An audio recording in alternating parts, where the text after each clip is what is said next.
Buongiorno a tutti ragazzi, questa nottata è stata una nottata molto difficile, perlomeno per una parte del nord Italia, in effetti, sulle Alpi, sulle prealpi e sulle zone di pianura del nord Italia, che sono state bersagliate da fortissimi e intensi temporali.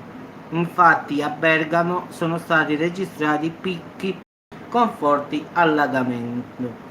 Quindi in effetti ci sono state punte anche che hanno superato di pochi 50 mm, come nel Lario oppure nel Brunate.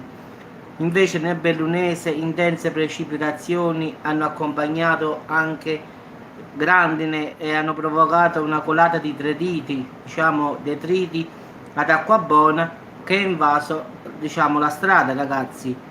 Nel Bresciano ci sono stati picchi più o meno sui 50 mm, diciamo, che è stata una taccia un po' casino, un po', diciamo, nel nord Italia, e quindi molte persone sono state evacuate a causa dei, diciamo, temporali, dove a Casargo è stata, diciamo, la strada è stata invasa da una frana in un centro abitato, spazzando via tutto quello che ha incontrato nel suo percorso. Quindi sono state evacuate quasi 200 persone. I temporali non hanno risparmiato neppure il Veneto e un po' del Friuli Venezia Giulia, il lato alto però.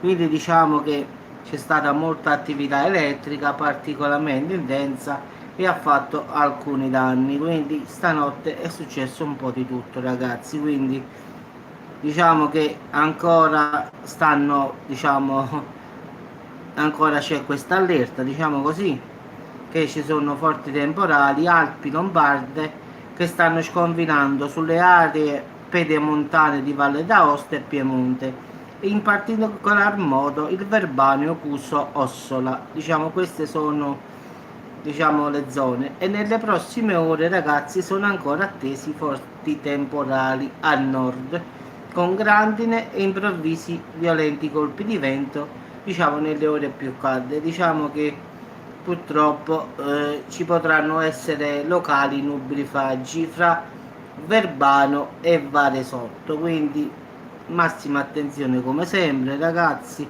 perché qua non si capisce più nulla purtroppo, grazie anche a caldo esagerato, e poi si scatena un casino. In effetti, come sempre dico io, quando ci sta tutta questa energia, poi si arriva un po' di aria fredda, ragazzi, succede il casino nel vero senso della parola. E così è successo sicuramente questa notte.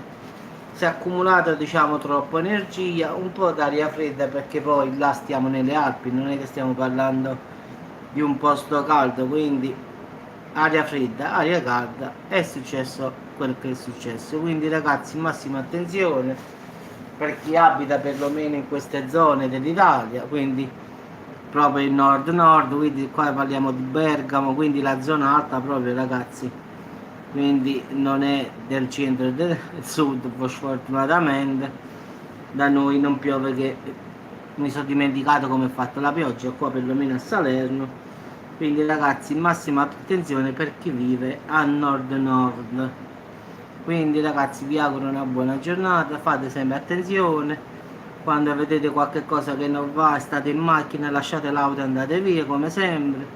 Non andate quando è maltempo vicino a porto, perché una risacca d'acqua potrebbe portarvi via. Anche se state sul molo, ragazzi, l'acqua arriva ovunque, quindi evitatelo. Buona giornata a tutti, ragazzi, e ci risentiamo.